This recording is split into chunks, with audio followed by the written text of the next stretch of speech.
নমস্কাৰ, বলক আজি বনাওঁ সৰিয়হ আৰু মাছৰ এটা নতুন ৰেচিপি। এইফালে মই তিয়াই ৰাখিছোঁ অলপমান সৰিয়হ, ভালদৰে ধুই ল'লোঁ। আৰু এয়া হ'ল মাছখিনি হ'ল শিলঘৰীয়া মাছ। আৰু মাছ ফ্ৰাই কৰিবৰ কাৰণে মই এফালে এখন টাৱা পাতি ল'লোঁ আৰু তাতে দি দিলোঁ তেলখিনি গৰম হ'বলৈ দি থলোঁ। আৰু এইফালে মই ৰেডি কৰি ল'লোঁ 2টা পিঁয়াজ, আদা, নহৰু আৰু কেইটামান কেঁচা জলকীয়া। এয়া তেল গৰম হ'ল আৰু মই তাতে দি দিলোঁ এতিয়া মাছখিনিত মই আগতেই নিমখ হালধি লগাই ৰাখিছিলোঁ। এয়া চাওকচোন, মাছকেইপিচ মই ভালদৰে ফ্ৰাই কৰি লৈছোঁ, লাহে লাহে ইলুটি কৰি লৈছোঁ। আপোনালোকে মোৰ ভিডিঅ'টো চাই কেনে পালে জনাব, আৰু যদি ভিডিঅ'বিলাক চাই ভাল পায় তেনেহ'লে like, comment, share and subscribe কৰি ৰাখিব মোৰ চেনেলটো। তেতিয়াহে আপোনালোকৰ পৰা উৎসাহিত হ'ম। এয়া মই সৰিয়হ, আদা, নহৰু আৰু জলকীয়া মিক্সিত লৈ ভালদৰে পিচি ল'ম।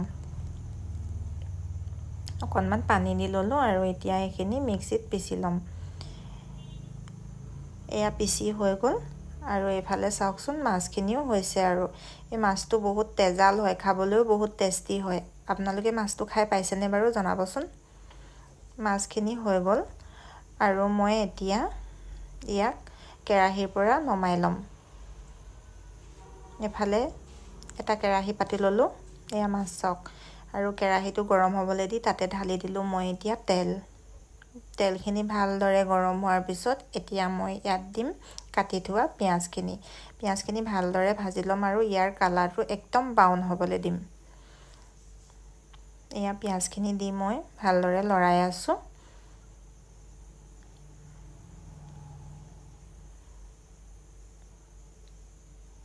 আৰু এতিয়া মই ইয়াতে দি দিম পিঁয়াজখিনি হলত অলপমান জিৰা, গোটা জিৰা।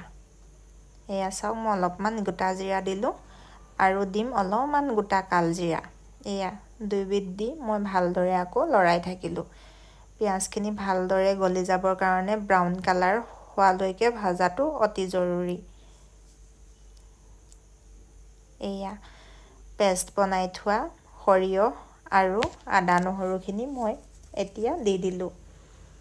এয়া চাওকচোন, ভালদৰে লৰাই দিলোঁ। আৰু ইয়াতে মই এতিয়া দিছোঁ নিমখ, হালধি আৰু ৰেড চিলি আৰু অকণমান ধনিয়া গুড়া।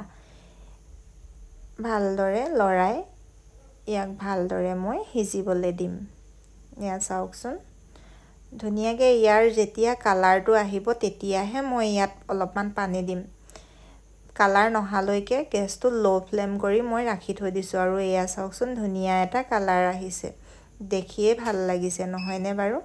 এয়া আৰু এতিয়া মই ইয়াত অলপমান পানী দি ভালদৰে উতলিবৰ কাৰণে ঢাকনি লগাই ৰাখি দিম অলপ সময়ৰ কাৰণে।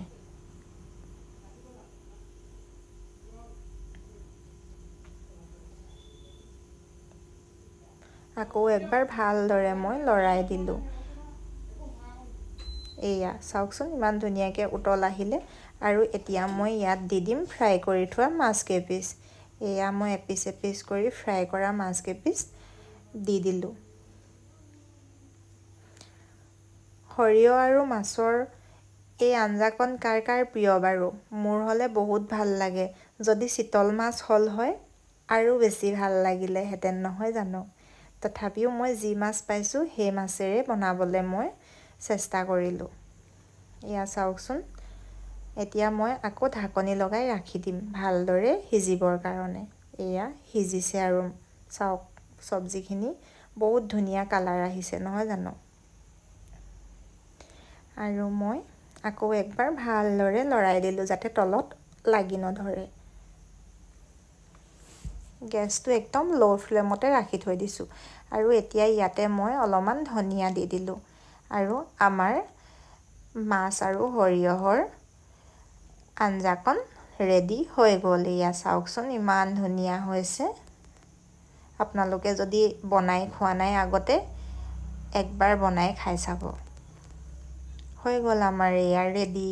চাওকচোন, ইমান ধুনীয়া লাগিছে দেখিবলৈ। আজিলৈ আহিলোঁ দেই, বাই বাই।